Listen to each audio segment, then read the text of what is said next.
Gold, trusted gold buyers. మీరు తాకట్టు పెట్టిన బంగారాన్ని విడిపించి ఈ రోజు ఉన్న మార్కెట్ ధరకు కొనబడను. నమస్కారం, వెల్కమ్ టు ఐ డ్రీమ్. ధర్మ మార్గం విత్ విజిత కార్యక్రమానికి స్వాగతం.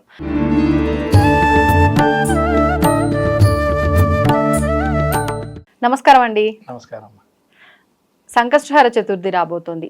ఆ రోజు ఆచరించాల్సిన విధి విధానాలు ఏంటి, ఆ రోజు పూజా విధానం ఏ రకంగా ఉండాలి?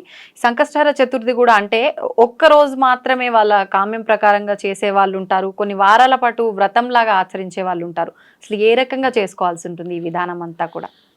శ్రీ గురుభ్యో నమః. శ్రీ మహాగణాధిపతే నమః. శ్రీ మహాసరస్వత్యై నమః. హరి ఓం శ్రీమాత్రే నమః. ముఖ్యంగా మనకు రాబోయే సంకష్టహర చతుర్థి సోమవారం ధనిష్ట శతభిష నక్షత్రాదుల్లో వచ్చింది. ఈ నక్షత్రాదుల్లో ముఖ్యంగా రావటం వల్ల ఎవరికైతే కూడా ఈ రుణానికి సంబంధించి ఇబ్బంది పడుతున్నారో, లేకపోతేనా వివాహానికి సంబంధించి ఏదైతే ఇబ్బందిగా ఉంటున్నాయో వాళ్ళకి చాలా ఉపయుక్తంగా చెప్పబడింది. కారణం ఏంటంటే ఈ ధూమకేతు మహాగణపతి అనే పేరుతో స్వామివారి ఆరాధన చేస్తే చాలా మంచిది. ఈ ధూమకేతు అంటే ముఖ్యంగా చెప్పాలంటే మనకు మొన్న జరిగినటువంటి ఈ సంక్రమణాదుల్లో రాహుకేతుల మార్పులు జరిగినప్పుడు ఏదైతే ఉందో వీటితో బాధపడే వాటి ఎవరైతే ఉన్నారో ఈ సంకష్టహర చతుర్థి చాలా ముఖ్యమైనది వాళ్ళకి. ఎందుకంటే కుజుడు రాహు సంబంధించిన నక్షత్రాదులు కాబట్టి వీళ్ళు ఈరోజు ఏం చేయాలి అని అంటే సాయంత్రం వరకు కంపల్సరీ ఉపవాసం ఉండాలండి. మేము ఉపవాసం ఉండలేమంటే పనికిరాదు, ఖచ్చితంగా ఉండాల్సిందే.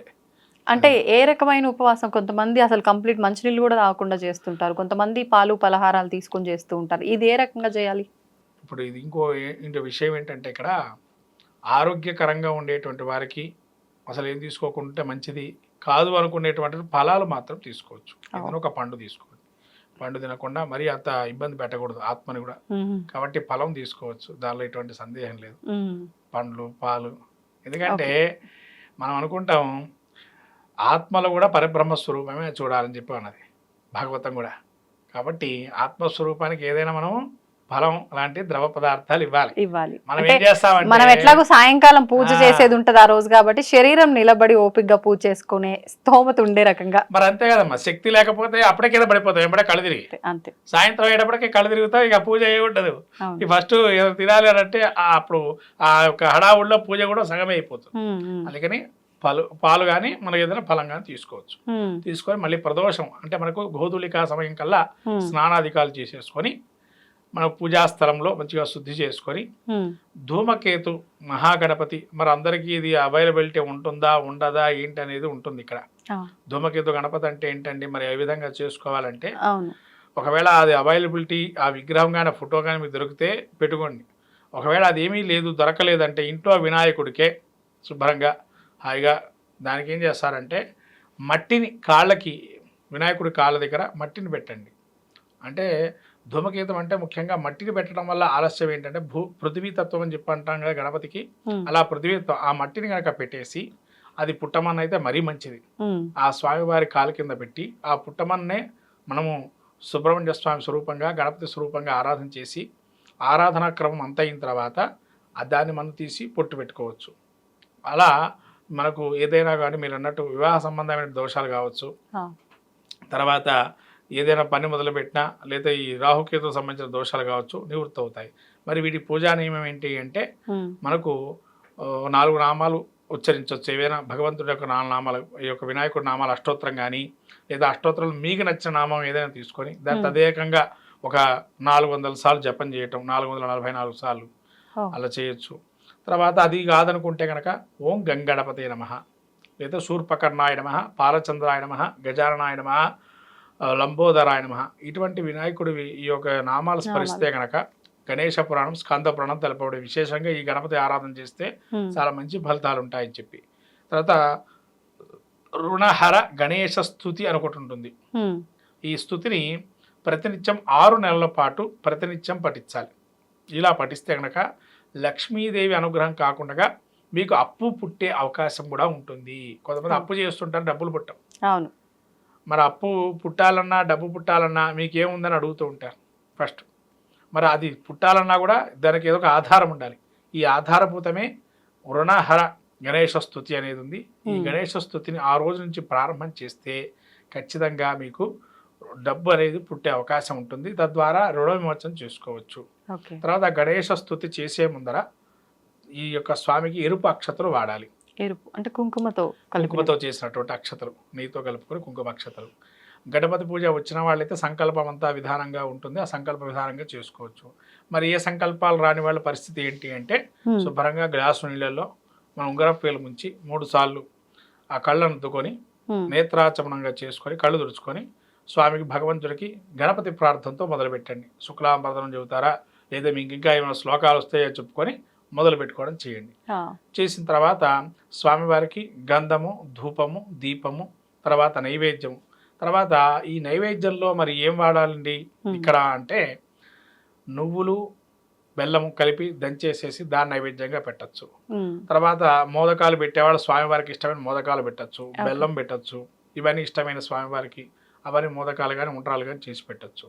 అయితే కొంతమంది ఈ మధ్యకాలంలో ఏంటున్నారంటే గణపతికి పెట్టిందే తినేసి ఇంకా మళ్ళీ భోజనం చేయకూడదు కదా అని చెప్పి నియమం కూడా పెట్టారు. అవును, వాస్తవమా? అదైతే వాస్తవమైన విషయమే. ఎందుకంటే గణపతికి పెట్టిందే మనం భుజించాలి, అంతే తప్ప అన్నం అనేది తీసుకోకూడదు ఆ రోజు. ఆ సంకష్టహార చతుర్థి వ్రతం అంటే అది.